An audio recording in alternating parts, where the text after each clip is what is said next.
Fala galera, professor David na área de Geografia, trazendo mais uma aula para vocês. Hoje vamos falar sobre as principais lideranças do meio ambiente aqui no Brasil e no mundo. O ativista ambiental, a gente pode chamar assim, aquela pessoa que exerce uma liderança em favor da luta da proteção do meio ambiente, é justamente esse tipo de pessoa que está lutando, dedica a sua vida para poder proteger a natureza. Mas isso não quer dizer que seja uma tarefa muito fácil, pois o espaço geográfico, que é a interação da sociedade com a natureza, ele é constituído principalmente de interesses econômicos que visam primordialmente o lucro. Então, por isso, não é uma tarefa fácil, pois hoje em dia, no estágio atual que está o sistema capitalista, a natureza ganhou um status definitivo de recursos. Ou seja, um ativista ambiental, em sua luta para proteger e preservar a natureza, que é uma coisa muito importante, ele precisa enfrentar interesses poderosos, como de corporações, de empresas, como de grupos clandestinos de exploração e de grupos políticos.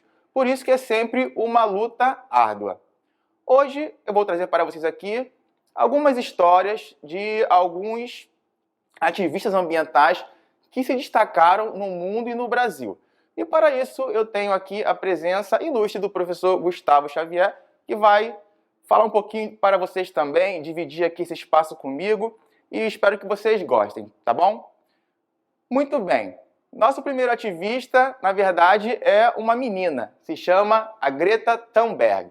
Ela é sueca, ela nasceu em Estocolmo. A Suécia é um país que se localiza lá no norte da Europa. E ela nasceu lá no ano de 2003, dia 3 de janeiro. Coincidentemente, o mesmo dia que eu nasci, só que bem antes. Pois bem, pessoal, ela se destacou porque, aos 15 anos de idade, ela foi até o parlamento sueco com um cartaz. Um pouco antes de voltar às aulas, ela criou o slogan Greve Escolar em Favor do Clima. E ficou lá 3 semanas na porta do parlamento sueco. Isso começou a chamar muita atenção e atraiu muitas pessoas em favor da causa dela. Pois bem, logo depois que ela ganhou esse destaque, ela mudou a estratégia. Nas sextas-feiras, ela ia pelo parlamento para poder lutar em favor de que a Suécia cumprisse o Acordo de Paris, que é um acordo relacionado com as mudanças climáticas e com a redução das emissões dos gases estufas na atmosfera. Nesse outro cartaz dizia, sextas-feiras pelo futuro. Ou seja, ela fazia greve na escola, ela não ia para a aula para poder protestar toda sexta-feira lá na frente do parlamento. E isso a projetou para o mundo. Ela ganhou vários seguidores, muitas pessoas começaram a acompanhar esse processo de luta e ela foi convidada para poder discursar em vários lugares, conferências da ONU, parlamentos de vários países da Europa e do mundo. Esse movimento ganhou grande repercussão, atingiu vários países e logo se tornou o movimento Greve Mundial pelo Clima. Ou seja, mais de 1 milhão de pessoas em mais de 100 países, todas as sextas-feiras, saíam para protestar juntamente com a Greta em favor das causas ambientais.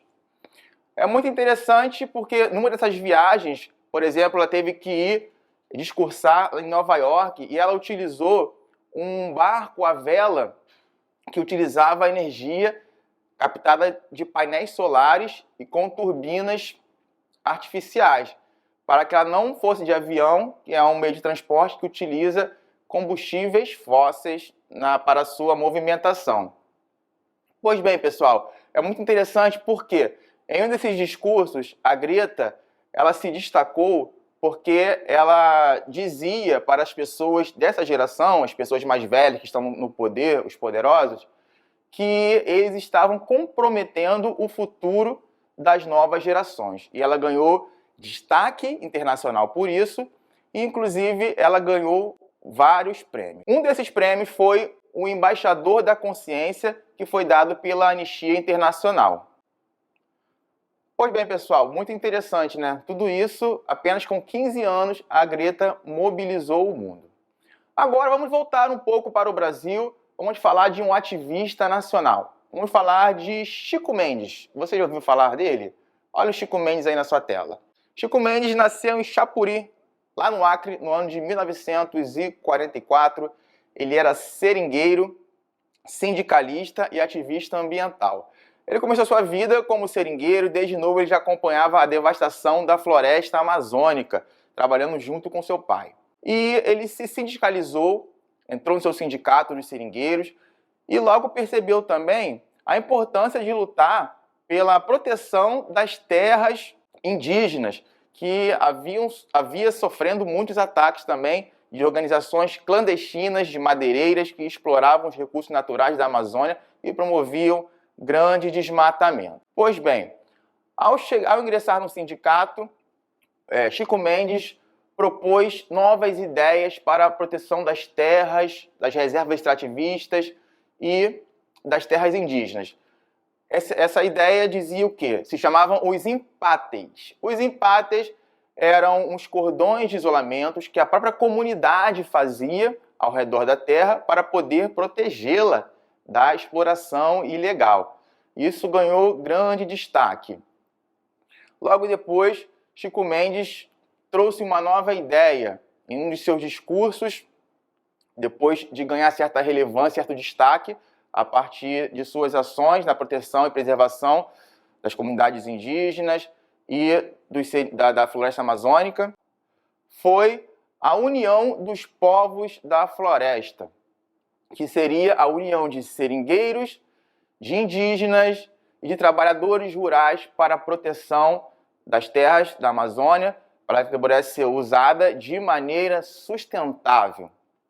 E em seus discursos, quando ele foi convidado para discursar em um evento lá em Miami, pelo Banco Interamericano de Desenvolvimento, que financiava rodovias aqui na região norte do Brasil, ele alegou que essas obras estavam destruindo a floresta amazônica e pediu o cancelamento do financiamento.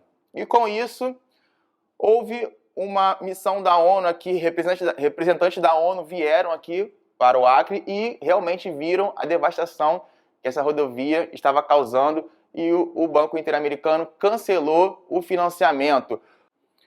Outro feito importante que Chico Mendes participou foi a criação da primeira reserva extrativista no Acre. Para isso, foi necessário desapropriar terras do fazendeiro Darli Alves da Silva. E isso foi muito importante e, na verdade, trágico, porque esse fazendeiro, a partir dessa luta de Chico Mendes, ele começou a conspirar contra Chico Mendes. Chico Mendes já há muito tempo denunciava que recebia muitas ameaças de morte desses grupos clandestinos e de fazendeiros da região que eram contra a sua luta e seu ativismo na proteção da floresta amazônica e dos povos originários. Não deu outra, pessoal. O Darli, ele acabou sendo o mandante do crime e quem matou Chico Mendes com um tiro de escopeta ao sair de sua casa em Chapuri foi o seu filho, Darcy Alves da Silva. Os dois foram presos, condenados, porém, isso aconteceu em 1988. No ano de 1999, os dois foram libertados. Contudo, antes de morrer, Chico Mendes recebeu vários prêmios, entre eles um prêmio da ONU chamado Global 500 da Preservação Ambiental. Pois bem, pessoal, vocês estão gostando?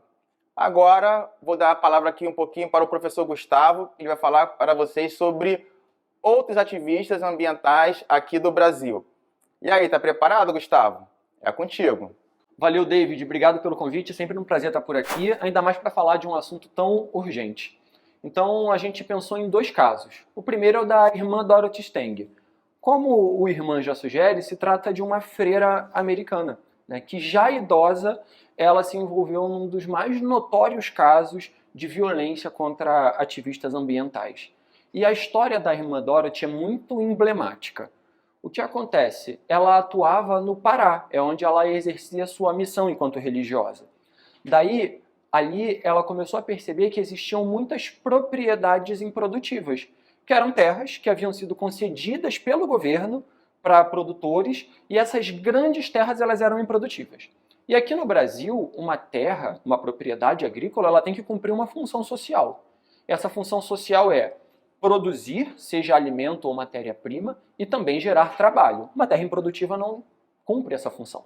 Daí, o que acontece? Começou um grupo de pequenos produtores a reivindicar, ou seja, a querer dividir essas terras em pequenas propriedades, onde eles pudessem ali produzir alimentos e onde eles pudessem também, né, trabalhar, sobreviver, ter o seu sustento.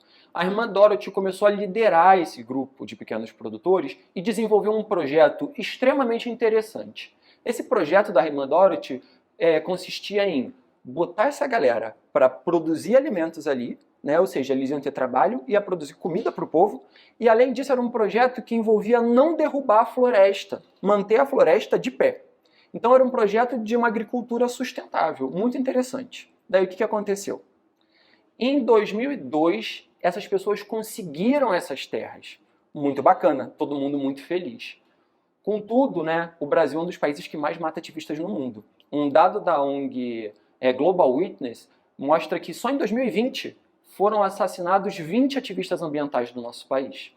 A irmã Dorothy, em 2005, né, pouco tempo depois dessa vitória que ela conseguiu, ela foi emboscada e assassinada, a mando de pecuaristas e grandes agricultores.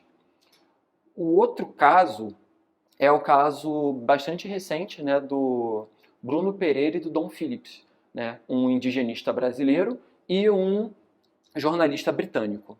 Os dois, eles já eram envolvidos na luta da questão ambiental, né? O Bruno Pereira, como era indigenista, ele já recebia uma série de ameaças, né, de pescadores ilegais, de garimpeiros, porque ele lutava pelos direitos dos povos do Vale do Javari, na Amazônia, né, por aquela terra. Então, imagina, antes dos portugueses chegarem, né, os indígenas eles tinham o que hoje é o Brasil inteiro. Então hoje eles têm terras bastante restritas. E ainda nessas terras bastante restritas, onde já é difícil eles manterem o modo de vida deles, eles ainda sofrem ataques de garimpeiros, de grandes fazendeiros que desmatam aquela terra, que retiram ali recursos naturais que são extremamente importantes, que promovem pesca ilegal. Então o Bruno Pereira, como era o trabalho dele, trabalhar por essa população, ele já recebia uma série de ameaças.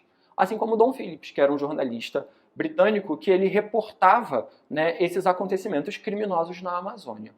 Então, numa missão dos dois, onde eles foram ali trabalhar, né, nesse caso, os dois foram brutalmente assassinados num projeto que se desenvolve até hoje.